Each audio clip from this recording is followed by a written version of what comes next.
Okay, so let's talk about the low-level design interview. It's one of the most hands-on, practical interviews you're ever going to face. And for a lot of us, it is absolutely the most nerve-wracking. But it really doesn't have to be.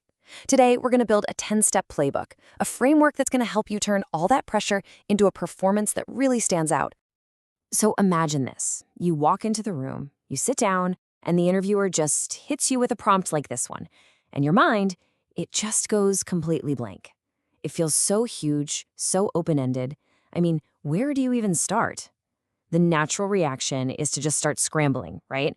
Trying to guess what they want to hear. You've got the clock ticking away, that big blank whiteboard is just staring you down, and yeah, the pressure is definitely on. But here's the thing you have to remember. This moment, it's not just about what you know, it's about how you think. They want to see your process. But what if, instead of that panic, you had a clear, logical process to fall back on? A map that could guide you from that super vague prompt all the way to a really solid design. Well, that's exactly what this playbook is. Let's walk through it. So here's our game plan. First, we'll talk about the challenge itself. Then we'll get into laying the foundation, super important. After that, we'll design the core system, make it bulletproof, and finally, we'll talk about how to nail that final impression. Okay, so first up, what's the actual goal here? Look, the interviewer isn't expecting you to write perfect, production-ready code on the whiteboard. What they really want to see is your thought process. They want to see you act like an architect, taking a simple request and turning it into a detailed, thoughtful blueprint for a whole system. And just like any good architect, you would never start building without a rock-solid foundation. These first 3 steps, honestly, they might be the most important part of the whole interview. If you get these right, you're setting yourself up for success. Get them wrong, and you could end up designing the completely wrong thing. So think of this foundation in 3 distinct parts. First, we have to clarify the requirements. We've got to know what we're building. Then, we identify the key entities, our main building blocks.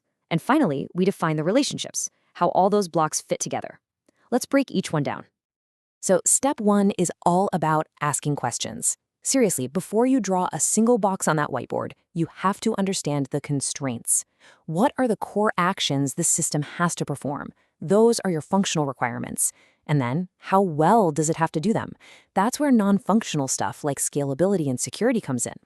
The whole point here is to define the scope so you don't end up designing something way too big or, way too simple.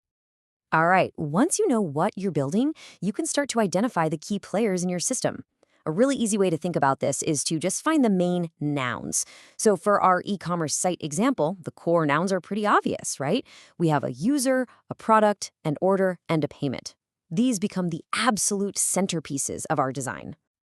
Now that we have our main nouns, our entities, how do they actually talk to each other? This is where we define their relationships. So a single user can place multiple orders, right? That's a classic one-to-many relationship.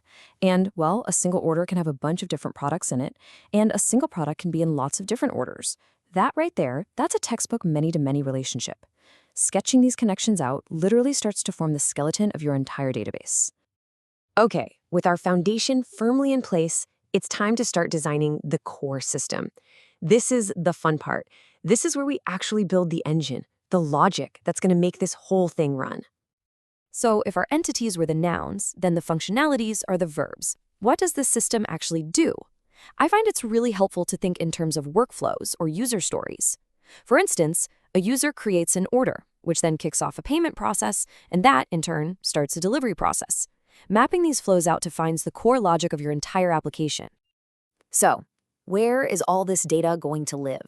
This is a huge decision, and you've got to be able to justify your choice. If your data is highly structured, relational, like users and their orders, and you absolutely need strong consistency, then a SQL database is a fantastic, solid choice. But if you're expecting crazy scale and your data is less structured, maybe more flexible, then NoSQL might be a better fit. The most important thing here is explaining the trade-offs. Now, here's the good news. You do not have to reinvent the wheel for every single problem you encounter. Software engineering has these incredible things called design patterns. Just think of them as proven, time-tested recipes for really common challenges. And when you mention them, it shows the interviewer that you don't just solve problems, you solve them using established professional best practices.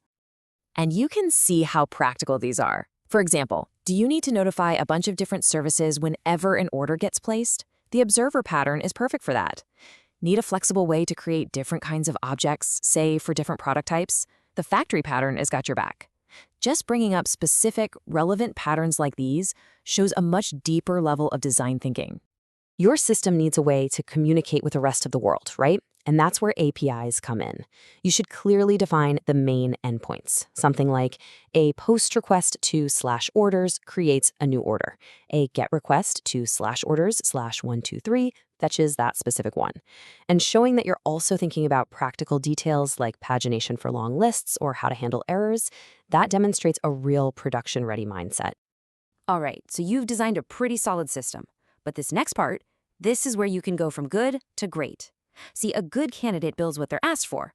A great candidate anticipates what could go wrong and actually designs for that resilience from the get-go. This is where you need to put on your pessimistic programmer hat. What happens if two people try to buy the very last item in stock at the exact same millisecond? That's a concurrency problem.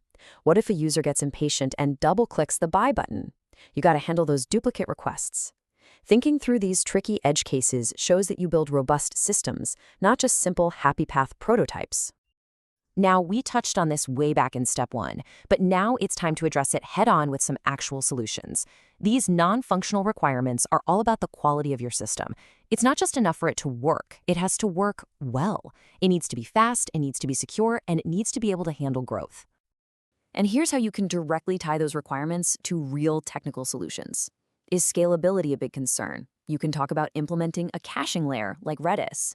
Is performance starting to lag? You could suggest adding database indexes or maybe moving heavy jobs to an asynchronous queue. Is security a top priority?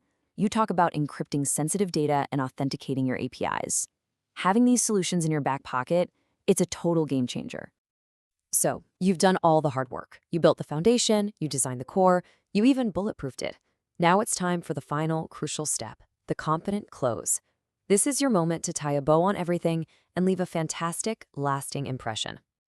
Instead of just stopping, you summarize. You confidently walk the interviewer back through your entire blueprint. You're not just listing off the steps you took, you are presenting a complete, cohesive vision. A summary just like this one, it shows clarity, it shows confidence, and it shows you have a comprehensive grasp of your own design. It is the perfect way to wrap things up. And to leave you with one final thought, a truly great designer is always their own biggest critic. After you've gone through all these steps, ask yourself this question. Identifying the weakest link in your own design shows incredible maturity. It shows you understand that every single system has trade-offs. It proves you're not just a coder, you're a true engineer.